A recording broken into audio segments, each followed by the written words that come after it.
Welcome back to the Self-Esteem and Confidence Mindset podcast with me, Johnny Pardo. And today I welcome Meredith Oke to the show. So welcome, Meredith. Glad to have you on. Thanks, Johnny. Delighted to be here. Love your work. Thank you. And I'm loving Meredith is in a beautiful, if you're listening right now, in a beautiful cabin by the trees and nature, which is one of my favourite things. So I'm going to enjoy looking at the background and whilst we're having this conversation as well. So just a quick introduction to Meredith. So Meredith is an executive coach turned podcaster and non-profit founder. As the host of the Quantum Biology Collective podcast, she's interviewed dozens of pioneers in this breakthrough field of science and then applies everything to her own life. Meredith, it'd be great to start off with, and probably for my own benefit, to be honest as well, just to kind of understand how would you define quantum biology for the listener? What is it? And what was your fascination into it? Okay, great. Yes. So quantum biology is the intersection of biology and quantum physics. So I'm sure you've probably had people on the show or just through your own interests come across the ideas of quantum physics. And so there's like the hard math aspect of it, and then it gets sort of translated out into all of these different interpretations. Some of them get very woo and some of them are very, math based. But up until about 15 years ago, it was considered impossible for quantum effects to be happening inside living systems. And around 2010, some very intrepid scientists, one a biologist and one a quantum physicist at very well-known academic institutions, did a sneaky little study together, because it's very uncommon for different academic fields to combine their resources. Academia is very siloed. But they decided to see what would happen if they started doing some tests, see if they could help to solve each other's problems.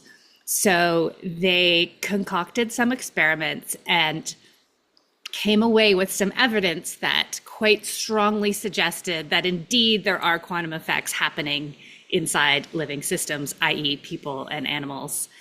And from there, it's become a very somewhat fringe field of study, but even in the last 5 years, it's really picked up the pace. And what's unusual about it is that there are labs springing up all over the world with scientists who are super keen to study this, but it's still not taught at the undergrad level. So at like the basic, it's still not really considered a real thing to study at the basic level. So it's really exciting because it's a field of science that's sort of developing on its own. It's very decentralized. There are different labs who are creating networks all over the world to see what they can find out. But what we're interested in is translating that science into application for real people, because the scientists will just keep studying forever.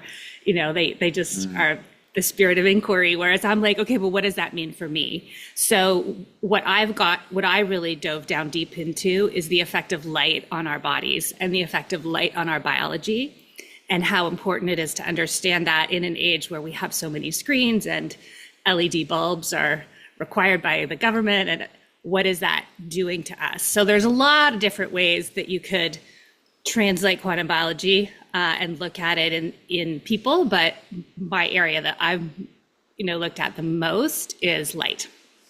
And what's kind of like the big impact of light on us?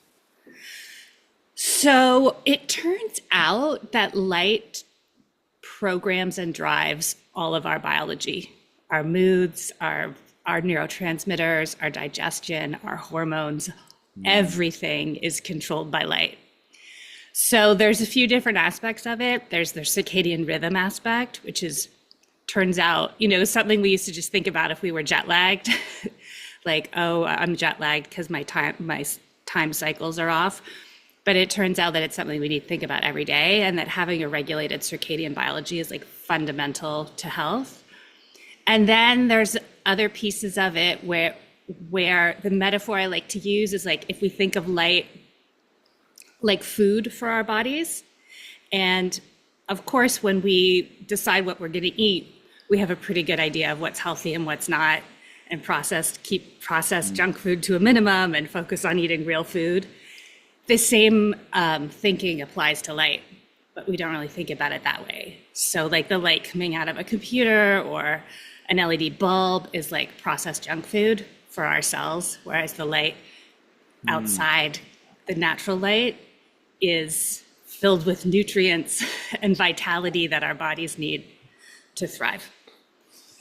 Oh wow, yeah. As I like what you said there about sort of the example, comparing it to like the junk food, like coming out of like a non-natural sort of like source of light, like that kind of extra like LED sort of like bulb, and that being quite impactful because a lot of us do like have lights on at night and like multiple bright lights, and there's like lights all around the home and things like that.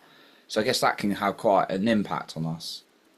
Yeah, huge impact. And so part of the advocacy work that we do is to help people understand how to light their homes in a way that's not trashing their sleep. Because what happens is that really bright light suppresses the melatonin, which is what allows us to have high quality sleep.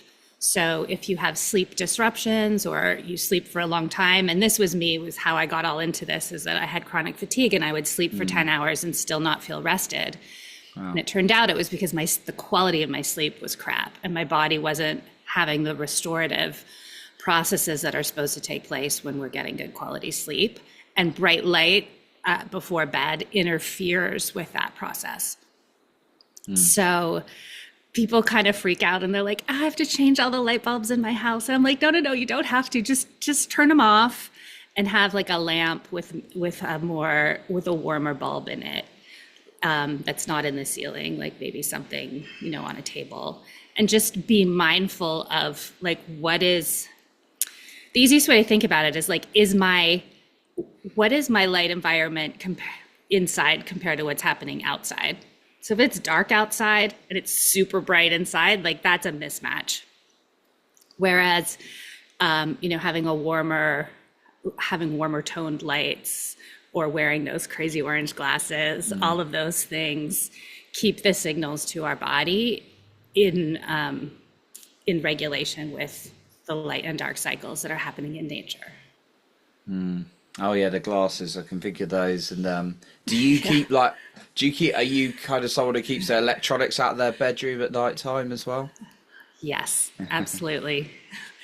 And I even like if there's anything blinking, like the fire alarm or anything like that, I put tape over it. I keep it like pitch black. There's a lot of research that shows that having a pitch dark bedroom what the research shows is having artificial light coming into your bedroom, whether it's through the curtain from a street light outside or having a TV on or anything like that.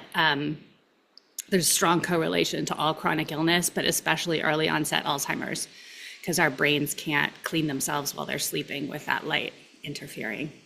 So if you're gonna do anything, keep your bedroom super dark. Super dark, yeah. I remember the best sleep I've had was when I was in the Amazon rainforest in a cabin with no electricity. Yeah. It's so natural. It's just like you go to bed when it's pitch black, there's no light around you, and you wake up at 6 a.m. and it's like the light is behind you. It's nice and bright in the morning, and just felt so refreshed. It's incredible. Yeah, that's a perfect example.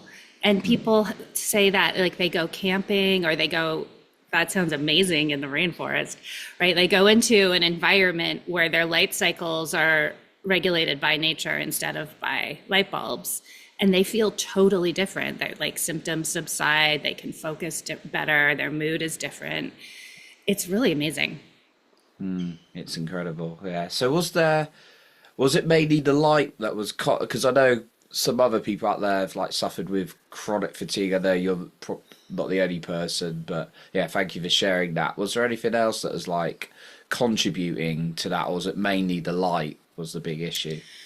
So the light was a huge piece for me because I'd been sort of trying to figure it out over a number of years, and I think it's really important for people to understand, especially women, that feeling chronically tired in a way that's not fixed by extra sleep. Like if you're just sleep deprived and you catch up on your sleep, you usually feel better. If you're chronically fatigued, it just feels like no matter what you do, you can't get to that state of feeling energized and well rested. And that's often a red flag for other, like chronic feeling fatigued on a regular basis is often a red flag for a whole bunch of other things, from like depression to cancer to whatever. So it's really important to pay attention. So I had been experiencing that for a while, and I'd done lots of things. I'd really cleaned up my diet. I'd done like a whole supplement protocol to like balance out my microbiome. So I'd done a lot of things that put me in a good place for that.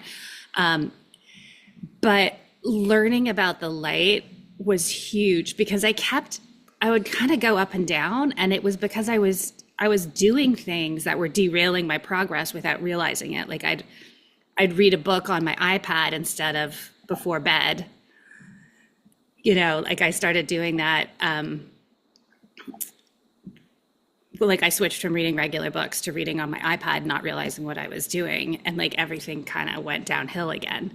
So learning about light was like, oh, that was such a huge way that I was sabotaging my energy without even realizing it. And what I also realized is like fixing your light doesn't necessarily solve everything, but it's very, very hard to achieve true health if you don't address the light issue.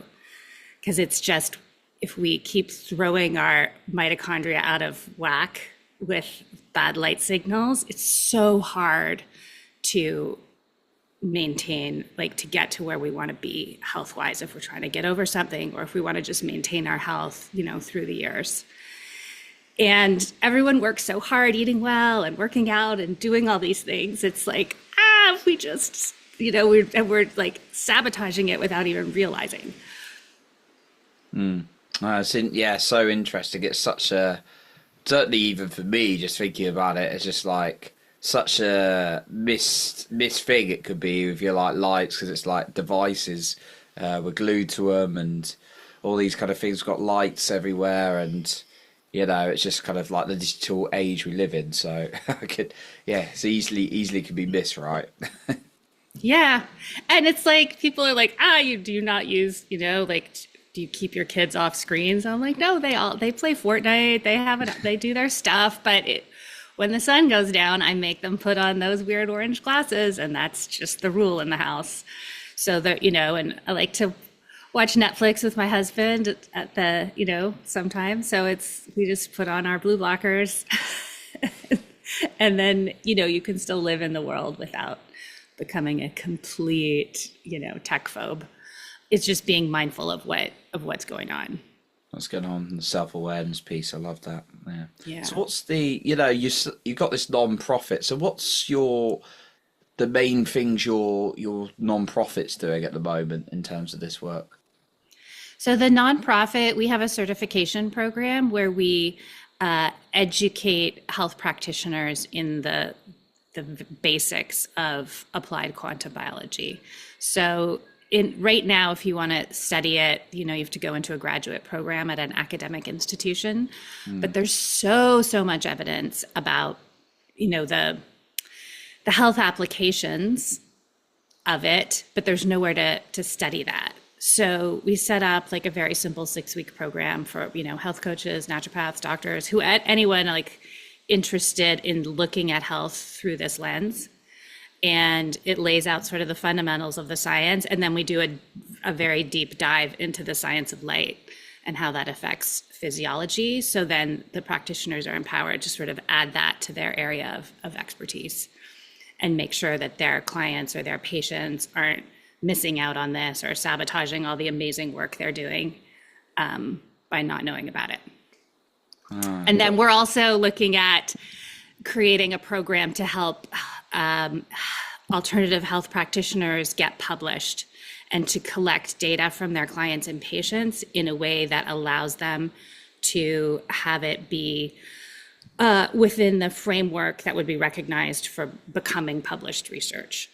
So we really want to improve and expand the idea of translating this into real life by building out a research archive around it. And that's open to anyone who does any kind of alternative healing, who wants to become like a practice-based, a research-based practice. Okay, yeah. So you got like all the research behind you, and I know you interview lots of people around this, right? On your, I'm guessing on the podcast. Yes. Yeah. Yeah. So many. And it's really fun because I'll have someone on who, you know, and they'll just like tell their story of how they recovered. It's like, there's a doctor, her name's Dr. Candace Knight. She practices out of Louisiana. And she started studying this, and her mother has multiple sclerosis and had reached the point where she couldn't get out of bed in the morning. So Dr. Knight started to study all of this, and she was like, Mom, I know you can't move, but what if I just like helped you get outside, and instead of lying in bed all day, like you laid out by the pool. So she helped her mom to like go outside instead of staying indoors all day.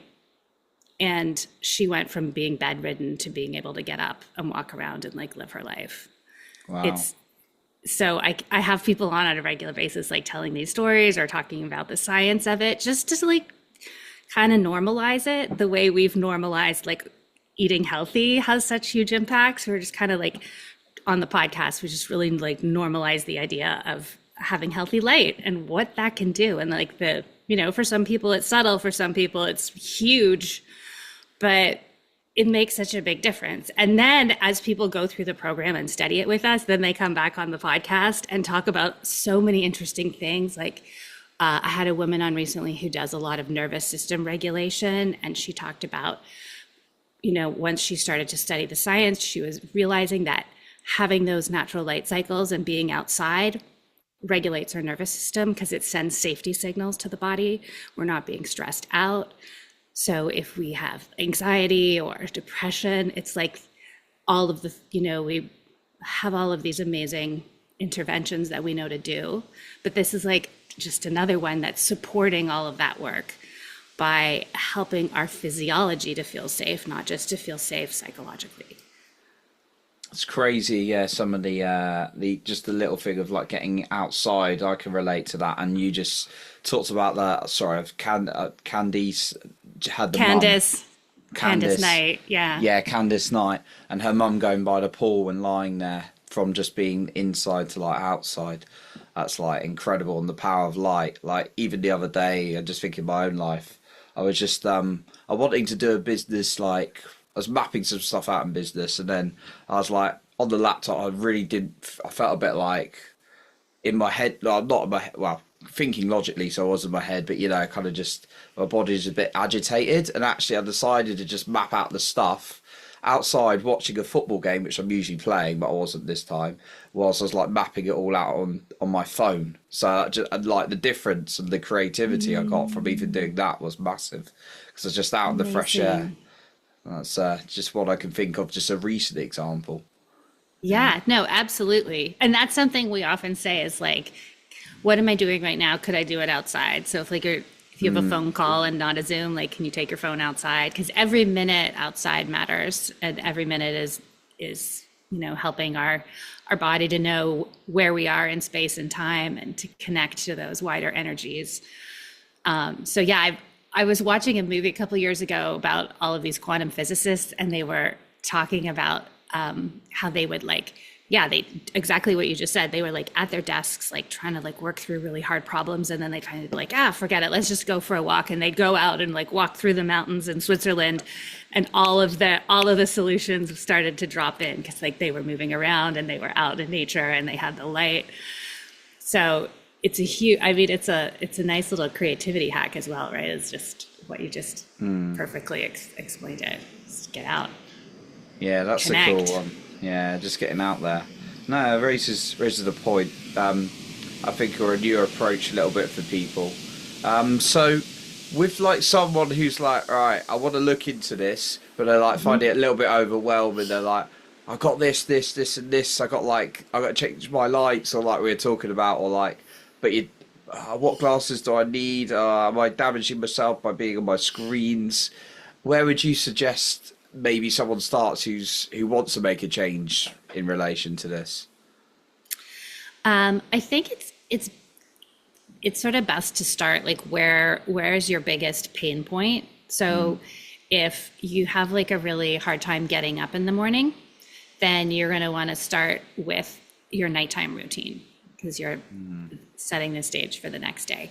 So that would just mean, just noticing what your light environment's like in those couple of hours leading up to bed. The very easiest way to get it to a place where it won't interfere with your sleep is to just order the blue blockers. Because then even if your roommates or your spouse or your kids have stuff on, if you're wearing the glasses, you're covered. There's all kinds of different price points for these things. You can get really high quality ones, or you can get anything will help. So I think the first step is that evening light. Either keep a lamp, put on the blue blockers, or just to start thinking about it. And then the next thing is to, when you wake up in the morning, to go outside or open a window and stand near it and have unfiltered sunlight, natural light, even if it's cloudy, it doesn't matter. Have that be the first light that hits your eyeballs in the morning. That has a huge impact. It sets your hormone cycles for the day, and it sets the stage to have a good sleep that night, even though you're not going to bed for another, 16 hours or whatever. That first morning light is so crucial. So even if you swap out checking your phone for looking out the window for a few minutes, that one little change has a huge impact on your body, which is another cool thing. It's like in the quantum world, quantum is like getting down to the absolute smallest particle or smallest wavelength of something, and shifting that can have a huge asymmetric effect. So even something as small as going outside first thing in the morning for 5, 10, 15 minutes before you look at a screen can have an amazing long-term impact. I like that. Yeah, just this kind of like getting outside seems to be quite a common one. Yeah. Yeah, because it's that the sunlight is like shifts throughout the day. The frequencies shift. It shifts minute to minute. So anytime you can get your eyeballs, there's like a clock in your brain where then the light goes into your eye and tells that clock what time it is, and that clock tells all the clocks. Almost every cell in your body also has a little clock. So it's being set from that clock in your brain is like cascading through your entire body. So anytime you can get your eyeballs in contact with natural light, you are regulating that system. With that, I'm just thinking of the person who's like, oh, it's freezing outside, it's like blizzards, it's raining, those kind of things. I guess you can still look outside in those cases anyway. Yeah, and just bundle up in 2-3 minutes, or even if you like crack a window, that helps. And during the day, if you work, I know a lot of people work at home. If even having a window cracked, it's not quite the same as being outside, but it is a huge improvement over just having the screen light. There are the biophotons do come through even the smallest crack in the window. Oh wow! Oh, I didn't know that. That's interesting. That's so useful. Yeah, I certainly guilty of myself, needed to get out a little bit more. I do like my exercise, but like exercise, I was talking to someone else on the show, but if you can, they say try and do exercise outside as well. Yeah, absolutely. Yeah, for all the reasons I just said, and then also it's like it's giving energy to your body. And when you're exercising, your energy demands go up. So it's really good to be outside while you're doing that.